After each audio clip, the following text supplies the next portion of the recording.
Bayangin, ada orang yang tiba-tiba pingsan di jalan, bangun-bangun udah ada di rumah sakit, dan ternyata ginjalnya hilang entah kemana. Ini kedengarannya kayak adegan film trailer kan? Dan hari ini kita bakal ngobrol soal dunia gelap perdagangan organ ilegal di Vietnam.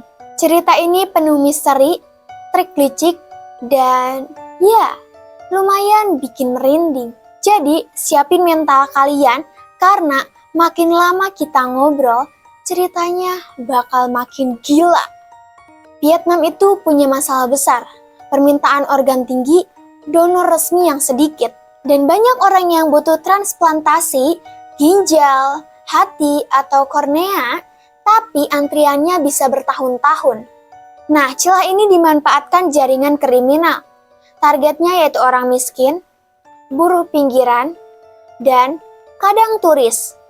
Di negara berkembang, kemiskinan itu sering jadi pintu masuk bisnis haram di Vietnam. Orang tubuh jadi komoditas, kayak jual HP atau motor bekas. Dan bedanya, yang satu bisa dibeli lagi, tapi yang satu lagi tidak bisa. Dan untuk mendapatkan itu, dia melakukan berbagai cara. Salah satunya yaitu modus. Modus yang pertama yaitu janji kerja. Nah, korban ini dijanjikan kerja gaji tinggi di kota atau di Bangkok. Lalu dibawa ke rumah singgah, dibius, dioperasi ilegal. Yang kedua yaitu jual sukarela. Korban itu butuh uang dan dia menjual organnya. Tapi harganya ditekan, sering gak dibayar penuh. Dan yang ketiga yaitu penculikan. Jarang tapi ada. Target biasanya anak jalanan atau orang tanpa keluarga.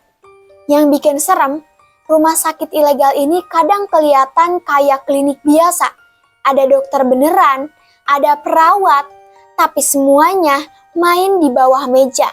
Udah kayak drama Korea, tapi versi 100 kali lebih gelap. Nah, ada satu kisah dari pria umur 28 tahun dari pedesaan. Dia itu mau jual ginjal demi bayar utang dan dijanjikan uang 200 juta dong, yaitu sekitar 120 juta rupiah. Dan setelah operasi itu selesai, dia cuma mendapatkan setengahnya alias sisanya. Dibilang untuk biaya perawatan yang gak pernah dia minta sama sekali. Dan setelah itu dia mengalami komplikasi.